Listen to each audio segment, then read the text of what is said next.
Which centers do they have a choice? So, since we always do 5 centers, there's only time for 4. On page 2, we talk about activity centers. Centers 3 and 4 are really similar in terms of insects overwintering. If you remember, center 3 was a musical chairs game, and center 4 was Emmy's poster game with the photographs. So they both have pictures of insects overwintering. I guess if you have to cut one, if it's not blizzarding outside and you want to go outside, then I would, I suppose, cut 3 or 4, just depending on your comfort level. Oh, and one thing I forgot to mention, in Center 5, it says over on the side of Center 5 then, it says there's going to be a 2 different version, a K1 through a 2-4. I just made it all the same for everybody, so just slap that. It's over in the right-hand corner under Elf Center 5, and we just forgot to change that on the outline.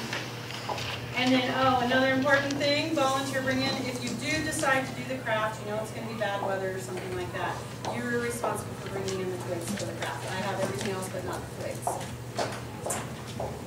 Hey, Amy. Yes.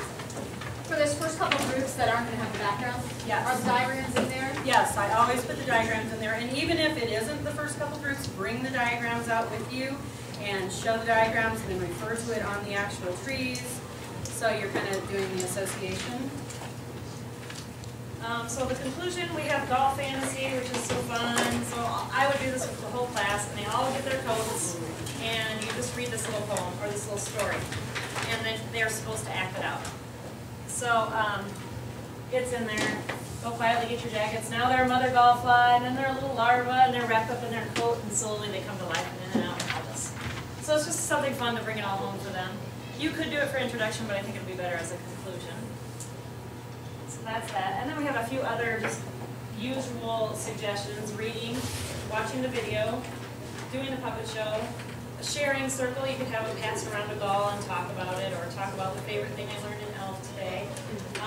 Again, you could go outside. If you didn't want to go outside as Center 5 individual centers, you could take the whole group outside at the end if you really want to use Center 3 and 4. And then we have the golf snack. Got the snack. Here we are. I brought enough to share. It's a twig. And there's a gall larva in there that's a jelly bean. So you're going to take one down and pass it around. To make those, I used a chopstick and stuck a chopstick in the marshmallow and then stuck the bean in there. Be sure and check for allergies on that. And if anyone is more inclined to provide something more creative than that for a snack, please let us know so we can share it with everybody. And the last thing, I made a note quick, if you're low on supplies, if you notice you're low on supplies, somebody please email Amy or I or Emmy so we can replenish our supplies, especially the galls and the cotton balls and the beans. And I'll probably try to get galls in there every week so there's some fresh ones so they have a shot at being alive. Is that right? I'm sorry. That if I don't cut it like 100 galls ahead of time, but cut like 20 or so a week, that's better. The galls that are in the yeah, if you keep them in a cool place, like in your garage or something, because in the warmth, then they come out with their torpor, and they're going back to the cycle. We'll have all kinds of bugs falling out of the balls. And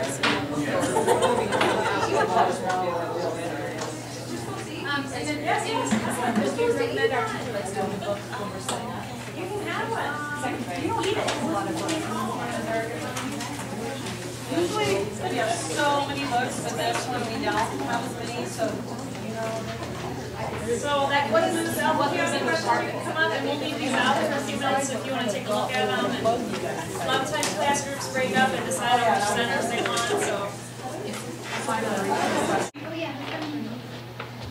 Lots of teachers like to read a book, like while we're setting up, and never look at book trees.